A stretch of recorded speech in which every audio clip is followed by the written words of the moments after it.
পিতা যদি মৃত্যুর আগে কোনো সন্তানকে আলাদা করে কোনো সম্পত্তি দেওয়ার ওসিয়ত করে যান, তবে সে ওসিয়ত মানা যাবে কি না, নাকি ইসলামী শরীয়ত মতে সমান ভাগে ভাগ করতে হবে? কোনো পিতা যদি জীবদ্দশা ওসিয়ত করে যান যে আমার অমুক ছেলেটাকে তোমরা ওই জমিটা দিয়ে দিবা, বাকিগুলা ভাগ করবা, অমুক মেয়েকে দিবা, বাকিগুলা ভাগ করবা, এরকম যদি ওসিয়ত করে যায় তাহলে সে ওসিয়ত গ্রহণযোগ্য হবে না।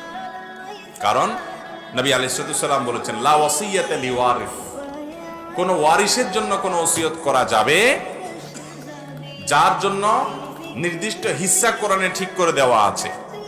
ছেলে মেয়ে বাবা মার সম্পদে নির্দিষ্ট হিস্সা পাবে কি পাবে না, অতএব তাদের জন্য আর বাবা মা কি করতে পারবে না, ওসিয়ত করে যেতে পারবে। তাহলে ওসিয়ত কার জন্য করতে পারবে? ওসিয়ত করতে পারবে এমন ব্যক্তির জন্য যে ব্যক্তি তার ওয়ারিস না। যেমন একজন অচেনা মানুষকে দিল, পালক পুত্র পালক মেয়ে থাকলে তাদেরকে দিল, নাতি নাতনি থাকলো, নাতি নাতনিটা ওয়ারিস না। এই জন্য দাদা তার ছেলে ঘরে নাতিকে, মেয়ের ঘরের নাতিকে বা নাতনিকে যদি বলে যে ঠিক আছে আমার নাতিকে এই জমিটা দিও, আমার নাতনিকে এই জমিটা, তাদেরকে ওসিয়ত করতে পারে, তাদের জন্য ওসিয়ত করে যায়।